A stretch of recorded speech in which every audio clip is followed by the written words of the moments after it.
Hi, Jason. It's a pleasure to talk with you. You are the designer director in Crystal Dynamics.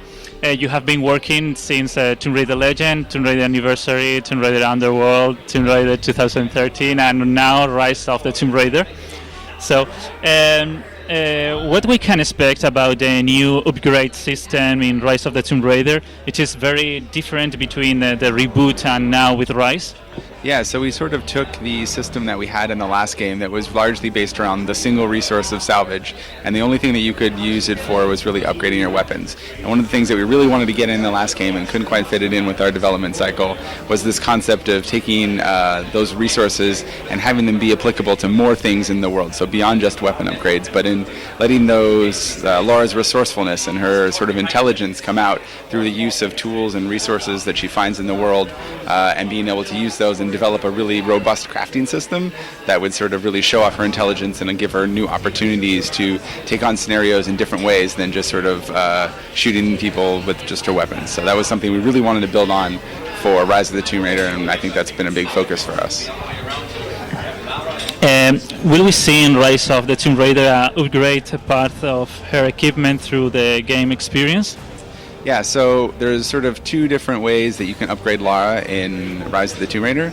The first is through experience, which we had before, and we had an experience tree, and you could upgrade Lara's abilities, and that's back and expanded a lot. We have near double the amount of skills that we had in the last game, so there's really a lot more opportunities to really hone in on what sort of skills you like and make Lara sort of the character that you want when you play the game.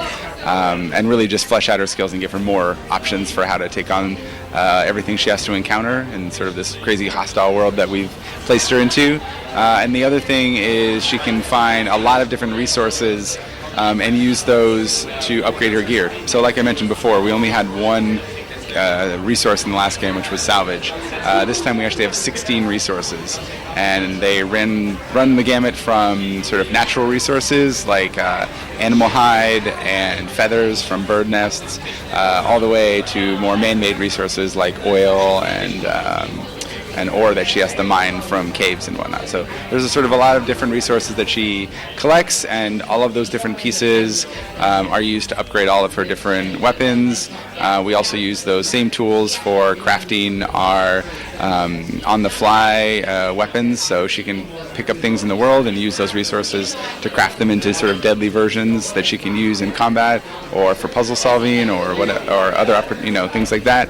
And then also she can use those to actually craft upgraded ammo types. So we had a couple of different special ammo in the last game, and they were just sort of based on the weapon upgrades. And on this one, we've really sort of made all of that stuff based around the resources and really tried to tie Lara's collection of resources in the world into all of the gameplay loops. So everything from upgrading your weapons to on-the-fly crafting of things in combat to making ammo whenever you need it. So yeah, it's really been great. We saw some arts of Lara Croft in Rise of the Tomb Raider with a bow made with sticks, like the beginning of Tomb Raider 2030. Will we see an evolution in bows as happened in the previous games? Yes, actually we have 4 bows in Rise of the Tomb Raider. And unlike the previous Tomb Raider, where the bows sort of followed a linear progression system and each one sort of was a replacement of the one before it, now we've sort of taken a different approach to our weapons. And if you know you can find 4 different bows, you actually get to keep all 4 bows all the time. And each of those bows is tuned completely differently to have a different feel and allow you to sort of use the bow that you want to match your play style. So each bow has its own look and its own feel, its own set of sort of strengths and weaknesses, and each of them can be customized and upgraded to sort of really push them in that sort of special direction. So one might be really fast but not so strong, and one might be sort of really strong and have a little bit longer sort of recoil time after firing the shots. So, it's really sort of lets players get in there and customize their character and their character's equipment to the way they want to play. So we're really excited about it. What can you say about the upgrade systems in the weapons used by Lara Croft? For example, the guns. And the sort of the weapons. Oh yeah. So like I was saying, you can take all of the guns and the bows and upgrade them using all these different resources.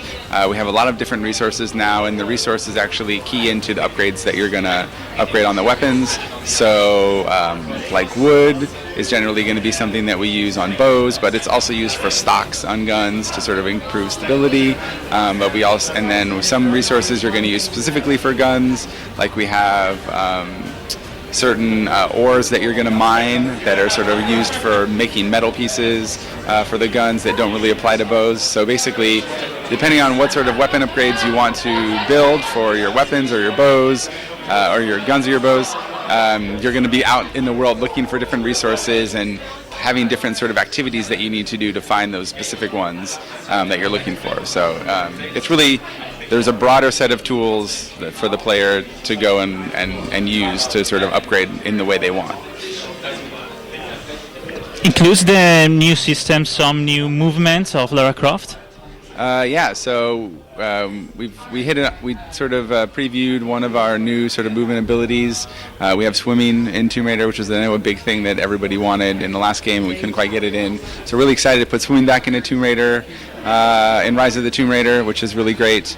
All of her other moveset that we had in the last game is back. As you saw, if you've seen the Avalanche demo, she now climbs with 2 axes, and we have a couple of other movement abilities that we haven't quite revealed yet, but know that there are some more tools that will sort of expand her traversal arsenal and really make her even more adept at sort of climbing the world and exploring and discovering these new hidden spaces. So it's really going to be great. Will there be hand-to-hand combat with the double climbing axes?